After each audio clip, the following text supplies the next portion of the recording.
Greetings and welcome to Hexed Countered. I'm Joe. We're going to go on and change it up here campaign-wise. We're going to go to Europe. And instead of staying with North Africa, I decided I would try something a little different. So we're going to jump ahead, so to speak, or just, in fact, just start a new campaign in Europe, because you can start a campaign in North Africa, Italy, or Europe. The benefit of starting in Europe is that, well, you start in June of 44, so D-Day. Obviously, this is coming towards the end of the war, liberation of France, the drive into Germany, all that good stuff. But you also start with a prestige level of 2, which will allow us to get a more advanced tank to use. And here you can see this is the operations map and the various operations that you can have running from June of 44 all the way into 45. So we're going to go through this really, I'll go through the preliminary stuff fairly quick because I've already done a video with the setup. That's video 1 if you wanted to go back and check it out. Video 2 was a mission in North Africa where we ended up getting the tank knocked out. All of the crew except the driver, rather, escaped the tank with light wounds. The driver, unfortunately, was killed in action. So we're going to start here, brand new. I'll go through the process really quick of setting up, going through the Armored Fighting Vehicle School at Bovington, and so on and so forth, and we'll get right into play. Here is a look at the school here. I'm going to kind of drop my dice tower in on the side. You can always slide this over a little bit so that you can see it better. So we're going to do the 3 trainings, and then we'll do our spare time activity to pick one of the bonuses here. So for gunnery training, we're going to roll 3 times on chart B1, and I will show you that here as well in a moment. Now, each of the games, each of the campaigns here in British Tank Ace is essentially its own game. They share the same rule set, of course, but they all have their own charts. This is the chart, as you can see, for Europe. There is a chart for North Africa, which we saw in the previous video. And there's also a chart for Italy, but in this case, we're going to be using this one. And so we're going to be rolling on this chart and the long range column, which is the 3rd column right there. All right, so let's see. We need a 2 to 5 for a hit. And that's a 7, which is, of course, not a hit. A 3, that's a hit. And if we get one more, we'll get a gunnery skill for our gunner. And we do not get it. Okay, so we failed that one. We'll go on to driver training. We roll 2 times, this time on B5. And B5 is the immobilized from movement chart. And we're going to use the mud column. So you can see we're looking for a high number this time, 6 and up. And we get 2 tries at it. And we only need 1 to get the eye for terrain.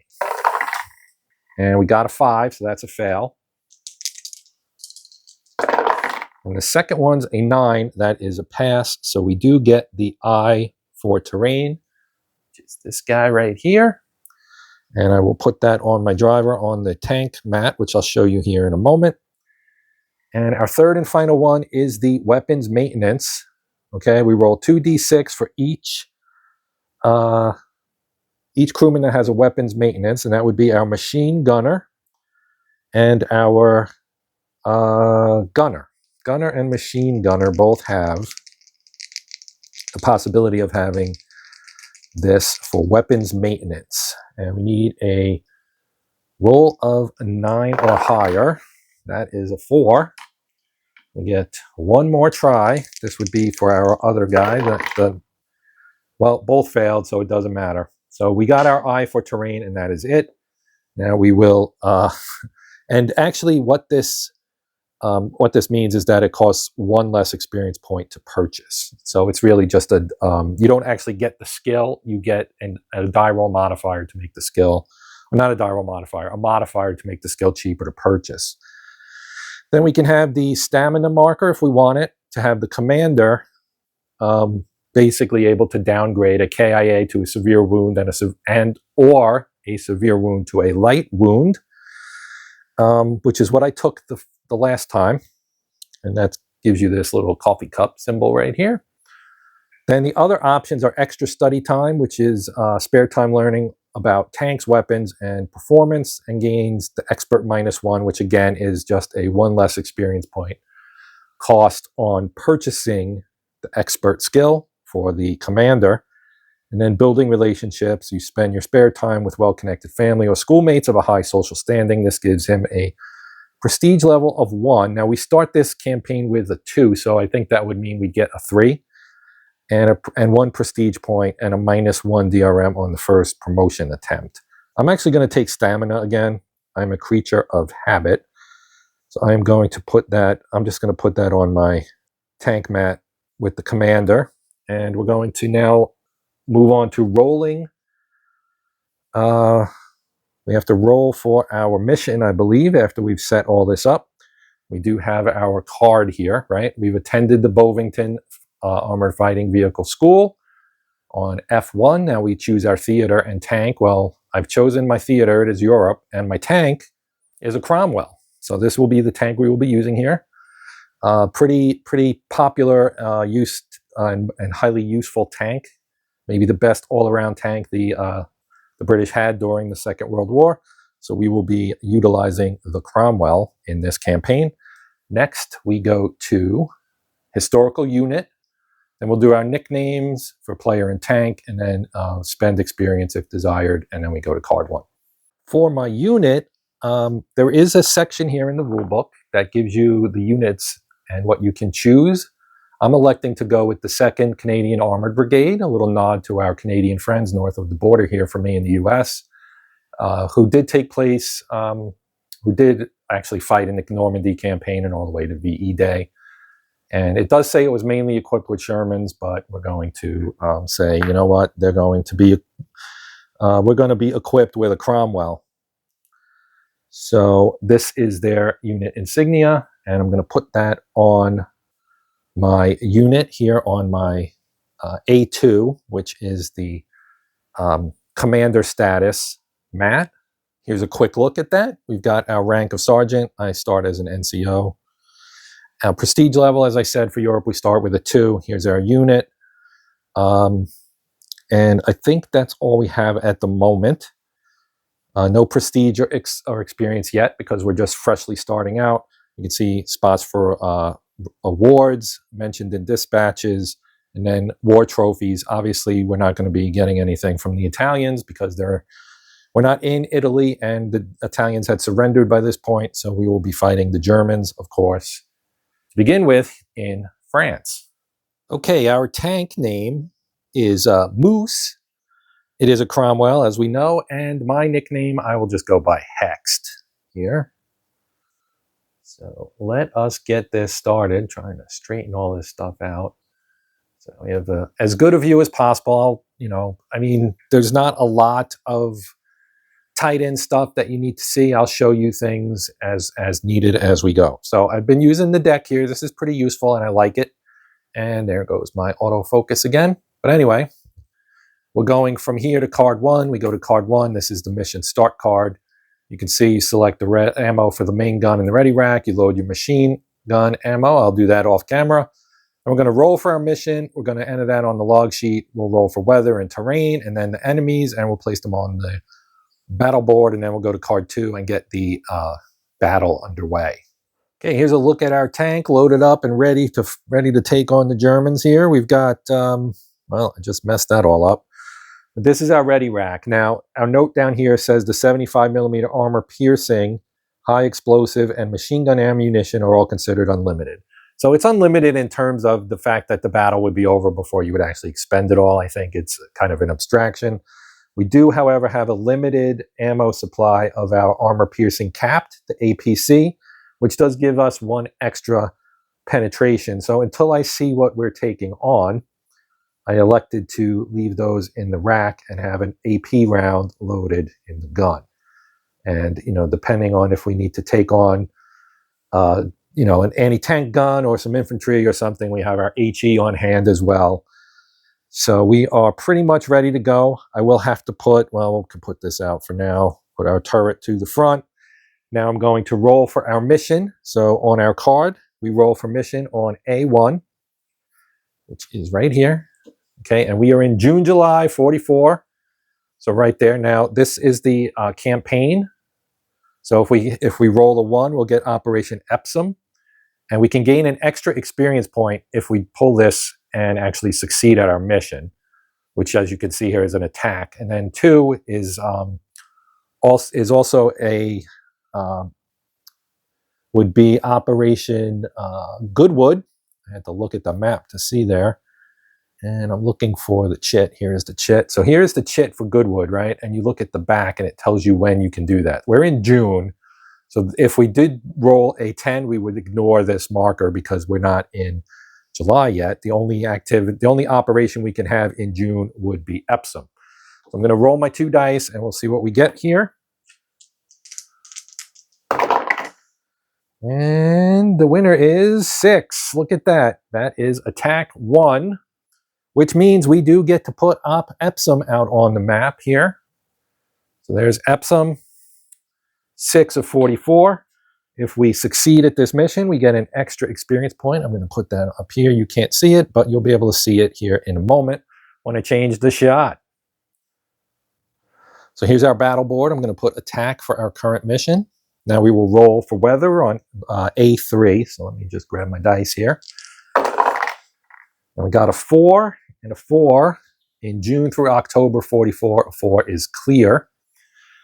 Okay, so clear gives us no effects. And where's my weather marker? There it is. Our weather is clear. Now we have to roll for our terrain. And here you can see what we get. It's only 1 die.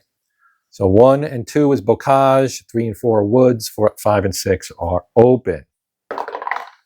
It's a 3, that is woods. So woods is our terrain. So mark that over here. Now what do woods have an impact for us here? Woods give us a +1 for HE and machine gun attack. Mission starts at medium range. Okay, so we're going to put our tank in the medium range box. All right, so now we have to roll for our enemies here, and you can see we've got the enemy force generation chart, A4. We are in June, July of 44, so we will be rolling on here, right? So we'll roll 2d6, and then if we draw tanks, self-propelled guns, AT guns, or recon units, we will roll our d10 on this chart to determine who we're taking on. So let's start with this. We get an 11, and an 11 is 1 self-propelled gun, 1 recon, and 1 half-track. Okay, so we have to roll 3 times on this chart. One's for the self-propelled gun, one's for our anti-tank, and one's for our recon. And we have our d10 for that, so we will do this. And we got a 2 for our tank, so we did get luck. Not a tank, I'm sorry. We get a Hetzer. All right, so I will put the Hetzer out. Okay, here's our Hetzer. This is not great. We have to roll to see for placement. So let's do that. It's a 4, so he goes here. Okay, now we'll roll our d10 again for our AT gun. It's a 5, and a 5 there is the 7.5 centimeter, also known as 75 millimeter, Pack 40. Okay, and let's roll for the placement for that one. That is 2, so he goes here. Okay, and that has a 7 firepower. I'm going to show it to you. There's the Pack 40. Okay, and did I show you the Hetzer? If not, I'll show you right now. This is kind of a tough bird, as you can see. Good armor and good firepower. If we can hit it in the flank or the rear, that would be, well, it's the flank, really, the sides. If we can hit it in the side, that's where it's a little bit soft-skinned. Now we've got our recon unit to roll for. So we will, again, roll our d10, get a 1, and a 1 is an SD KFZ 231 6-rad. So this does come with a 2 centimeter or 20 millimeter gun. And again, it's pretty thin-skinned because it is a recon unit. So let's roll our d6 to see where it goes. It is a 3. So he's going to be up here, and we get nobody in area C. So that is not too shabby. Okay, so that being done, We need to choose if we're going to be buttoned up or unbuttoned. I'm going to go unbuttoned. So I will be putting open markers on all of my hatches here, or at least the hatches of the commander and the driver and the machine gunner. Whoops, that's the wrong thing, Joe. There we go. And he'll be buttoned. And I seem to be missing a buttoned marker. I'll have to grab another one out of the pile. Okay. I grabbed the wrong one. Actually, I don't know that the gunner actually has a hatch on this tank. It looks like he does not. So we'll just leave him alone. He doesn't need to be marked as buttoned because he's inside the turret, and that's just what it is. So now we have the conduct mission. So this is an attack mission.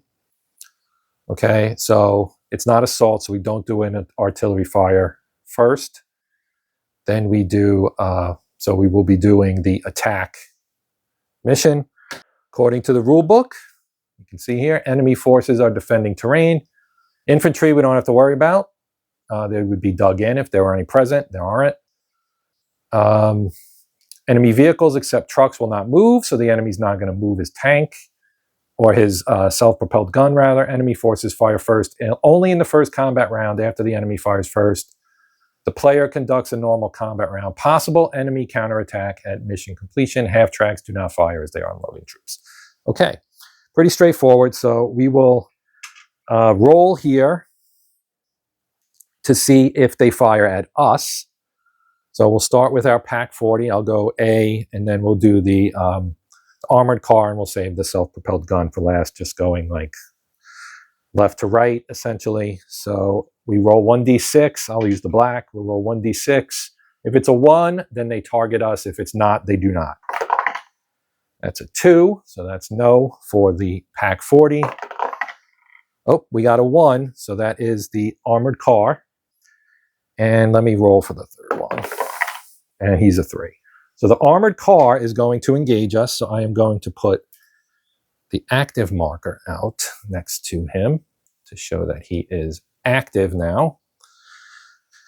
And he will get to take a shot. Now, he does have a 2-centimeter gun. Okay, so he will be firing at us. And let me grab my anti-tank here.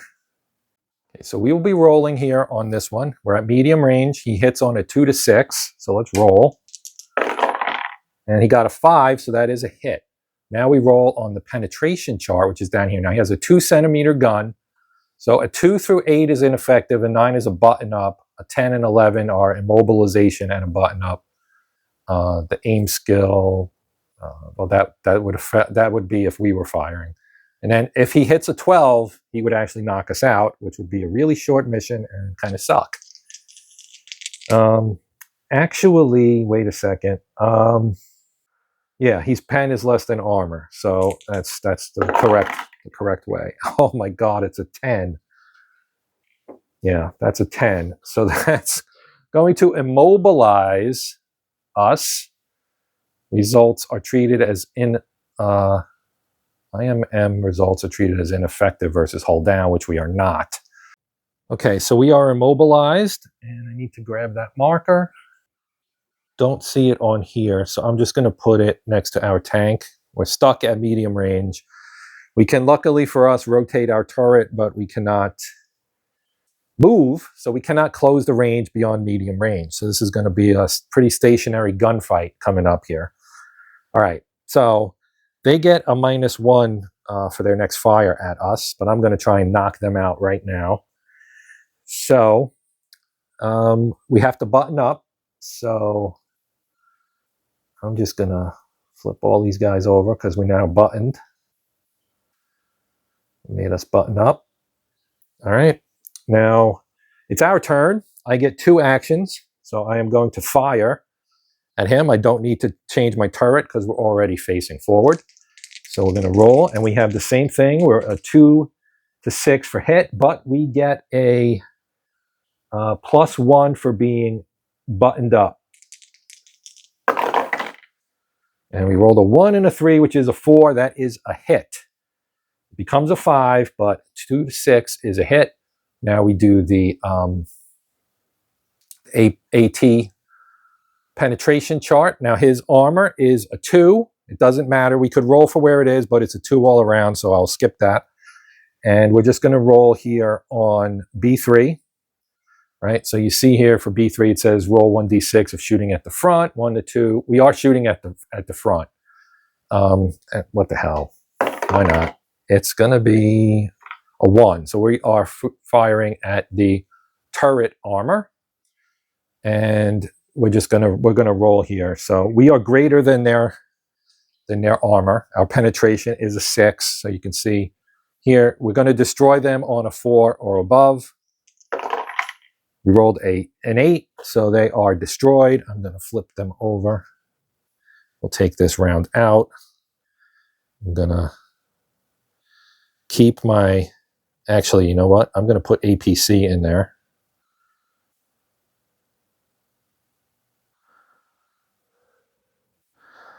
And we're going to target the Hetzer. We don't have to move our turret. So let's roll for this. Same thing. It's a 2 to 5 because of the DRM to hit, and we got a 5. So that +1 makes it a 6, but that is a hit. Now this one is a little different. We are firing at their front essentially, so it's still 6 and 6, but we'll roll the 1 die to see what, and it's 1. So again, we're going to hit the turret. Now his armor is a 6, our firepower is a 6, so they are equal. Okay, so being equal, we're on this middle column, and you see ineffective through 7. Then you get an immobilization on 8 and 9, which really won't do a whole lot for us. 10, 11, 12 is what we want, because then we knock them out. And we get a 10, and actually I forgot, we did put the APC in there. So that gets a +1 penetration. So we were actually over his armor. And we rolled a 10 anyway, which on there is destroyed, and on there is also destroyed. So we managed to get lucky here and knock out both the 2 main enemies there. Okay. Now we have to do our roll for, well, we'll go to card 3. Okay. Did it say to do? Oh, we do have to roll. Yeah, it's on here. Roll end of event on end of round event on B9. And here's B9. You can see it's a 12. We're gonna roll. It's a 2 to 12 result. It's a 6. A 6 is no event. Okay, so we're gonna go to turn number 2, essentially. I mean, you don't count your turns in this game, but we're gonna go to the next round of combat. Now we only have 1 target left, our anti-tank gun over here. So we expended this round. I forgot to take it off, but I'll do that now. We're gonna load an HE. And the loading always basically happens automatically. It's when you have to reload the ready rack that you have to expend a command to do that. So this being the next combat round and no longer the first, we get to go first. So we get to target our Pack 40 here. And I'm going to mark it with my target. There's my active target. And I'm going to rotate my turret with my first command so that I can fire at areas A and B, right? In this case, just A, because it's a gun, it's not moving, and we just need to take it out. So our second command will, of course, be to fire at it. It is HE. This is a gun. It's got a firepower of 7, but no armor, as you would rightfully expect. So I'll actually be firing on the HE machine gun chart, which is B2. Let me take that back. If we were firing our machine gun at it, we would use this chart. We are using our main gun, so we're going to fire on this chart, still at medium range. I'll take my chances. We are still buttoned up. Okay. I could, because we'd be using our machine gun, which means up through a 9 would be a good result, so maybe we'll do that. We'll fire our machine gun. Now, the machine gun has unlimited ammo, so I'm not going to worry about tracking the ammo, although it is on the tank chart right at the bottom here. You can see kind of the top of it. So we have our the coaxial one. and the bow one, which is controlled by the assistant driver. So we can use the, I think we can use the, let's see, that's the driver. There's the bow machine gun. I believe we can use that, although we can't turn the hull. So maybe we can't use this. Oh, the coaxial is mounted in the turret, so we can use that. It'll be fired by the gunner. Okay, so we're firing our machine gun. So we are, in fact, on this, okay? Now, we do have a buttoned up, so we do still get a +1 on the roll. But if we roll anything under an 8, we're going to at least suppress this gun. And we rolled a 4, which becomes a 5, but a 5 is still a destroyed result. So we actually end up destroying this gun as well. And that actually ends our combat. So we do need to check for a counterattack, which happens on a roll of 6. So I'm going to roll our die here and see what we get. And we got a 1, which is pretty much the opposite of a 6. So we do not get a counterattack, which does mean our mission is completed. Now, there are some things that happened because we did pretty well here. We did destroy 2 enemy vehicles, and it doesn't matter what type they are, with our recon unit and our self-propelled gun. So that would earn us the Mentioned in Dispatches award, which would go right here. And I'm not going to pull it out right this second because I want to go over everything. And then the other award I think we will get here is a military medal, because this one, there are two of these. One is the Military Cross, which goes to officers. We are an enlisted man, so we will get the military medal. Is awarded to the tank commander who destroys or immobilizes 3 enemy vehicles and or AT guns during a single battle. So we did destroy 2 vehicles and an anti-tank gun, therefore that gives us that. We get 1 prestige point for that. We also get a prestige point for the Mentioned in Dispatches. So that is pretty good. We would need to do a bit more than that to go up to like Distinguished Conduct and all that stuff as well. So we are going to earn both the military medal and the Mentioned in Dispatches. So I will put my Mentioned in Dispatches and my military medal. And we got 2 prestige points for doing that. Now I think we also get 1 for the Operation Epsom. But let's roll on our trophy chart here, which is W1, which is right here, chart W1 War Trophies. We're going to roll 2d6. Of course, we're not on this column. We're not on this table. We're on this one. So we're going to roll here, and we'll find out what we can scrounge off the battlefield here after winning. And we got a 7, and a 7 is nada. So we got nothing. Of course, our tank was immobilized, so that's not great. And finally, because the mission was a success, and let me just move this over here.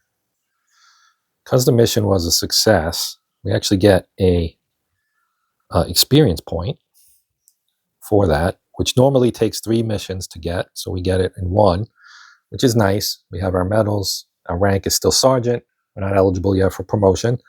And we didn't get any trophies, but we did successfully complete the mission. So we did successfully complete Operation Epsom. We do have more missions we can do here this month, so we will move on to that in the next video. Speaking of which, I'm going to let you guys decide whether or not we do another video. If you give this video a like, that will determine if let me put it this way. If I get 30 likes for this video, 30 likes, we will continue the campaign. If I do not get 30 likes, we will stop it. Dislikes will not count. 30 thumbs up, regardless of how many thumbs down, which I mostly don't get any, but occasionally I get 1 or 2. So thumb up, like it if you want this to continue. If not, I'm just going to move on. Okay, so one other thing I kind of forgot about is prestige level. Every time we gain a prestige point, we go up a level. So this level, which was 2, is now 4. Now this determines what kind of tank you can upgrade to if you want to upgrade, and usually you only get a new tank when your tank is destroyed.